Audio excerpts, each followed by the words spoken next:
तो देखिए हम लोग ज्योग्राफी को कवर कर रहे हैं, तो चलिए आज हम लोग कवर करेंगे। हाँ, तो इसमें हम लोग ज्योग्राफी में थ्योरी वाले पार्ट को कवर करेंगे।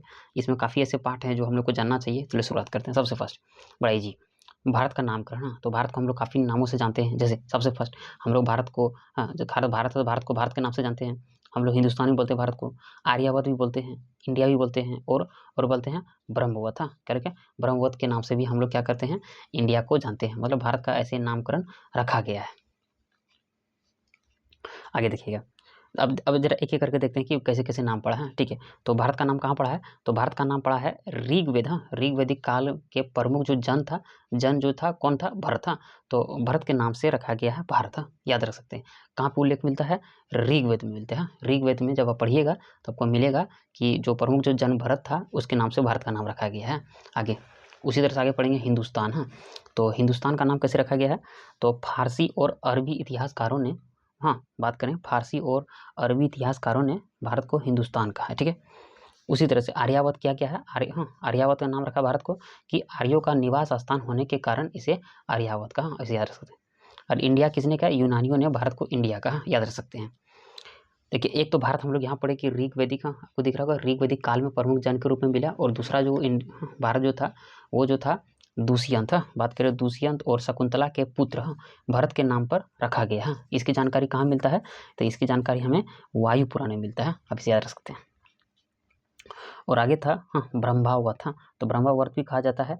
बात करें तो जो जम्बूद्वीप, खासकर बौद्ध, जब बौद्ध काल पढ़िएगा तो बौद्ध काल में भारत को जम्बूद्वीप कहा जाता था। ठीक है, तो बात करें ब्रह्मावर्त, तो जम्बूद्वीप का दक्षिण भाग को हम लोग क्या कहते थे, भारत को।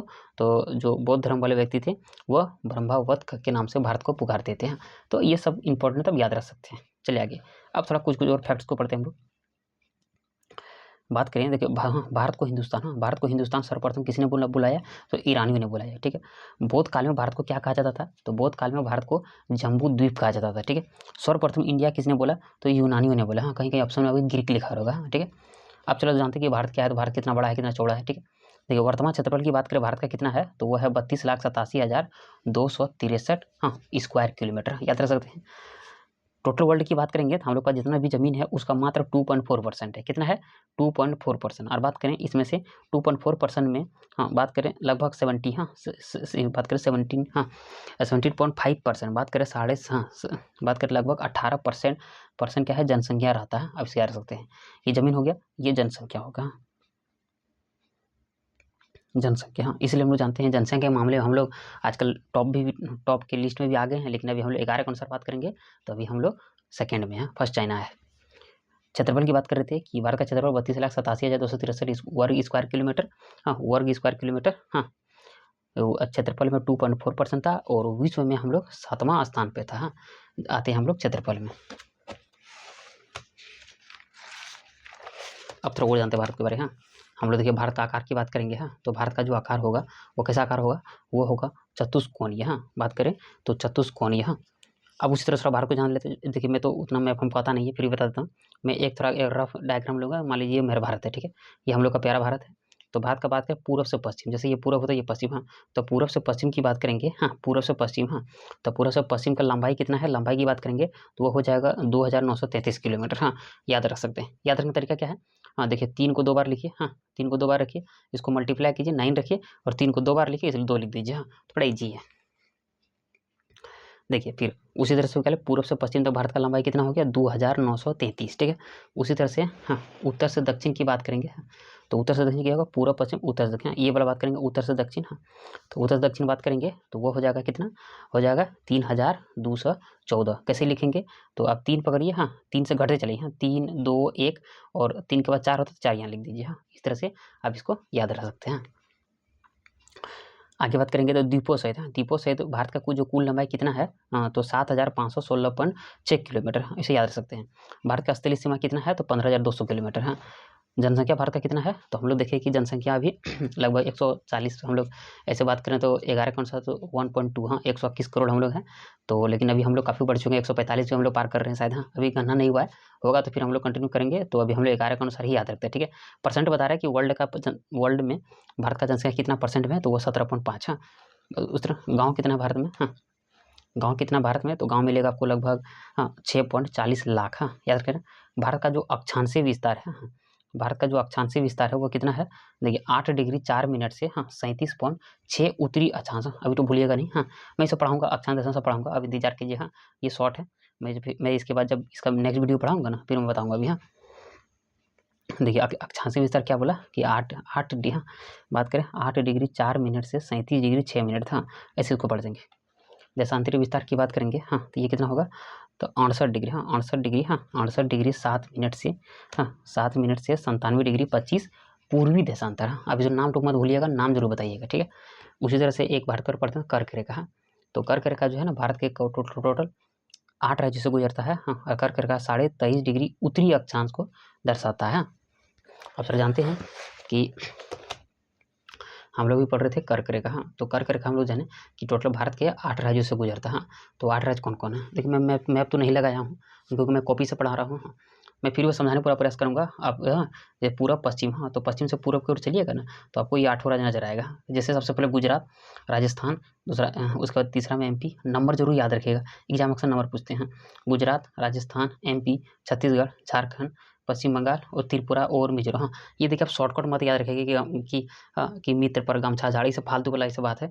देखिए पढ़ने वाला विद्यार्थी याद रहता है, क्योंकि देखिए हम लोग भारत का आदमी है, तो कम से कम हमको ये तो पता रहना चाहिए भारत में कौन कौन सा राज्य है। तो आप सीधा पढ़िएगा, ये हम लोग का राज्य है, आप सीधा इसको याद रखिएगा, ठीक है।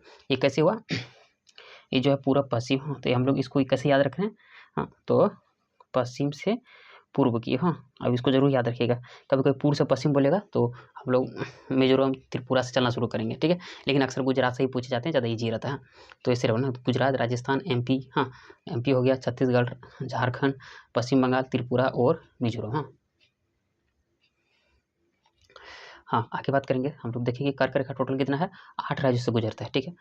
उसी तरह से क्वेश्चन आता है कि कर्क रेखा विषुवत रेखा के किधर है। जैसे हमारे ये भारत का मैप बनाओ, तो ये हुआ कर्क रेखा, तो विषुवत रेखा नीचे से गुजर रहा है, ठीक है। तो विषुवत रेखा के किधर है कर्क रेखा, तो उत्तर में है। किधर है, उत्तर में। तो बात करें कर्क रेखा जो है विषुवत रेखा किधर है, तो उत्तर में है। देखिए आगे दिख रहा होगा, हम लोग देखिए कि जो कर्क रेखा है विषुवत रेखा के किधर है, उत्तर में, ठीक है। बात करें कर्क रेखा जो है ना, भारत का एक पड़ोसी देश है जो कर्क रेखा से गुजरता है। मतलब कि एक ऐसा पड़ोसी देश है जो कर्क रेखा गुजरता है। इसमें हम लोग पड़ोसी देश भी कवर करेंगे, लेकिन मैं फिर दूसरा बताता हूँ भारत का पड़ोसी देश कौन कौन है। जैसे सबसे फर्स्ट, अब अगर चलिएगा सबसे पहले इधर से अगर चलिएगा तो इधर आइएगा। तो सबसे पहले इधर मिलेगा पाकिस्तान, थोड़ा ऊपर जाएगा तो अफगानिस्तान, इधर आएगा चाइना, थोड़ा आइएगा बीच में नेपाल, नेपाल आएगा, नेपाल से आएगा थोड़ा सा इधर भूटान, फिर इधर बांग्लादेश, फिर यहाँ थोड़ा सा म्यांमार आएगा। तो टोटल हम लोग देखेंगे 7 तरह के हम लोग को स्थलीय पड़ोसी देश मिलेंगे, और उसके बाद 2 जो है हम लोग को मिलेंगे जलीय पड़ोसी देश। जैसे उसमें से एक हो जाएगा श्रीलंका और दूसरा हो जाएगा मालदीव। हम लोग पढ़ रहे थे कि कर्क रेखा जो है, कर्क रेखा भारत कौन सा पड़ोसी देश से जो गुजरता है, उसमें से बांग्लादेश है। क्यों, क्योंकि जब देखिएगा इधर जब त्रिपुरा और मिजोरम से गुजरते हैं, जैसे पश्चिम बंगाल हो गया, पश्चिम बंगाल और त्रिपुरा के बीच में बांग्लादेश आते हैं। तो जब पश्चिम बंगाल गुजर रहा है तो बांग्लादेश को ही पार करता है। तो पड़ोसी देश से बांग्लादेश से जो मतलब कर्क रेखा पार करता है। आगे पढ़ रहे थे, उसी तरह से कर्क रेखा और मानक, मानक समय रेखा हम लोग नहीं पढ़े, हम लोग पढ़ेंगे सभी सब, याद रखिएगा। ठीक है, कर्क रेखा और मानक समय रेखा कहाँ मिलता है, वो छत्तीसगढ़ से गुजरता है। बात करें छत्तीसगढ़ से गुजरता है, इसको याद रख सकते हैं। मानक रेखा भी पढ़ेंगे, तो मानक रेखा टोटल भारत के 5 राज्यों से गुजरता है, हम लोग उसको भी पढ़ेंगे। जैसे उत्तर प्रदेश हो गया, मध्य प्रदेश हो गया, बीच में छत्तीसगढ़ आ जाएगा, और फिर आंध्र प्रदेश आ जाएगा, और उसके बाद एक उड़ीसा आ जाएगा बीच में। चलिए देखिए, हम लोग पढ़ें कि कर्क रेखा जो है ना, कर्क रेखा राजस्थान के कौन सा जिला से गुजरता है। तो जिला भी एग्जाम पूछे गए थे, जैसे एक था क्या लिखा, डूंगरपुर, एक डूंगरपुर, और दूसरा है डूंगरपुर, और दूसरा है बांसवाड़ा, दूसरा है डूंगरपुर बांसवाड़ा। अगर क्वेश्चन आ जाए कि बांसवाड़ा डूंगरपुर कहाँ है, तो राजस्थान में है, जो कर्क रेखा से गुजरता है, ठीक है। अब देखिए ये सबसे इंपॉर्टेंट है, अक्सर एग्जाम में देखिए ये तो ऐसे PCS में पूछते हैं, लेकिन अब याद रखिएगा, क्योंकि आजकल कोई भी एग्जाम आजकल होता नहीं, क्योंकि एग्जाम को भारी करने के लिए आजकल यहाँ तक चले जा रहे हैं। तो देखिए इसको थोड़ा हम लोग याद करने का प्रयास करेंगे, और नहीं तो याद रखिए, याद हो जाएगा धीरे धीरे। जैसे कर्क रेखा के निकट, कर्क रेखा के निकट कौन कौन सा मतलब शहर है, देख सकते हो कि मोस्ट इंपॉर्टेंट शहर है। ऐसे बहुत सारे और भी हो सकते हैं, लेकिन हम लोग जो खासकर एग्जाम में रनिंग करते हैं और जो काफ़ी फेमस है, उसे एक बार हम लोग कवर करते हैं। जैसे बात करें कर्क रेखा के निकट, तो जैसे कि हम जानते हैं राजस्थान से गुजरता है, तो राजस्थान में एक जगह एक बहुत बड़ा फेमस है रायपुर। जैसे राजस्थान का राजधानी ही रायपुर है। तो कर्क रेखा से कितना झुकाव, जैसे हम जानते हैं कर्क रेखा 23.5 डिग्री, तो 23 डिग्री ईस्ट की ओर मतलब झुका हुआ है, जा रहा है, इंडिया से पास करता है। तो रायपुर जो है वो 21.16 डिग्री मतलब 21 डिग्री 16 मिनट से गुजरता है, याद रख सकते हैं। उस तरह से कोलकाता बात करेंगे तो कोलकाता जो है वो कितना है 22 डिग्री 30 मिनट। उस तरह से आइजोल की बात करेंगे तो वो है 23, देख सकते हैं 23 36, देखिए कितना करीब है आइजोल। उस तरह से अगर तल्ला की बात करेंगे तो वो 23-50 में है, मतलब 23 डिग्री 50 मिनट है। जो उज्जैन जो एमपी मिलेगा तो आपको मिलेगा 23 डिग्री 9 मिनट में, ठीक है। उसी तरह से गांधीनगर की बात करेंगे, ये आपको गुजरात में मिलेगा तो मिलेगा 23 डिग्री 19 मिनट। तो गांधी जी हो गया। फिर उसके बाद जोधपुर बात करेंगे तो जोधपुर हो जाएगा 26 डिग्री 29 मिनट। जबलपुर की बात करेंगे तो वो हो जाएगा 23 डिग्री 11 मिनट। याद रख सकते हैं, देख सकते हैं। उसके बाद भोपाल की बात करेंगे, जबलपुर बोले भोपाल, भोपाल की बात करें तो ये हो जाएगा 23 डिग्री 25 मिनट। और रांची का होगा, रांची होगा 23 डिग्री 11 मिनट। देखिए 11 मिनट हो गया है, लेकिन मैं चाहता हूँ इसको थोड़ा खत्म करूँ, क्योंकि वीडियो तोड़ेंगे तो लाइक टूट जाएगा। चलिए हम इसको कवर करते हैं, ज़्यादा नहीं है, थोड़ा सा है। हम लोग कर्क रेखा पढ़ रहे थे, तो हम लोग देखें कि कर्क रेखा में काफ़ी ऐसे मोस्ट शहर हैं जो कितना डिग्री पर रखा हुआ है। अब इसको जरूर याद रखिएगा। आगे देखते हैं, हम लोग देखें कि कर्क रेखा पर स्थित कौन कौन सा राज्य है। हम लोग देखें कि टोटल 8 राज्य गुजरता है। हम लोग देखें ना 8 कौन कौन राज्य से, गुजरात, राजस्थान, मध्य प्रदेश, छत्तीसगढ़, झारखंड, पश्चिम बंगाल, त्रिपुरा और मिजोरम। हम लोग जो पढ़ चुके हैं, ठीक है। अब हम लोग देखते हैं कि कर्क रेखा में जो शहर था खासकर इंपॉर्टेंट था, उसके बारे में थोड़ा कवर करते हैं। जैसे हम लोग देखिए कि जो गुजरात है, गुजरात में आपको मिलेगा गांधीनगर। तो गुजरात में जो गांधीनगर है वो कर्क रेखा के कितना डिग्री में है, वो है 23 डिग्री 13 मिनट के में झुका हुआ है, इसका रख सकते हैं। उसी तरह राजस्थान की बात करेंगे तो राजस्थान में हो जाएगा जोधपुर, जो 26 डिग्री 29 मिनट पर अवस्थित है, ठीक है। उसी तरह से मध्य प्रदेश की बात करेंगे, मध्य प्रदेश, तो मध्य प्रदेश में जैसे भोपाल हो गया, जबलपुर हो गया, उज्जैन हो गया। तो भोपाल हो गया 23 डिग्री 25 मिनट हो गया। जबलपुर की बात करेंगे तो वो हो जाएगा 23 डिग्री 11 मिनट हो जाएगा। उज्जैन की बात करेंगे तो 23 डिग्री 9 मिनट हो जाएगा। तो ये कितना है, ये मध्य प्रदेश हो जाए। ये सब कर्क रेखा के काफ़ी पास अवस्थित है, ठीक है। छत्तीसगढ़ की बात करेंगे, तो छत्तीसगढ़ में आपको मिलेगा रायपुर। तो रायपुर जो है वो 21 डिग्री 16 मिनट के करीब है, मतलब कर्क रेखा के इतना करीब है, ठीक है। झारखंड की बात करेंगे, झारखंड का रांची हो गया, तो रांची हो गया वो 23 डिग्री 11 मिनट से में कर्क रेखा के इतना करीब है, ठीक है। पश्चिम बंगाल की बात करेंगे, पश्चिम बंगाल कोलकाता हो गया, कोलकाता जो है 22 डिग्री 33 मिनट के बीच में अवस्थित है। उसी तरह से आपको मिलेगा त्रिपुरा, तो त्रिपुरा में अगरतला मिलेगा, अगरतला जो है वो 23 डिग्री 50 मिनट में अवस्थित है, ठीक है। फिर मिजोरम की बात करेंगे तो आइजोल वो कितना है, 23 डिग्री 36 मिनट में अवस्थित है, ठीक है।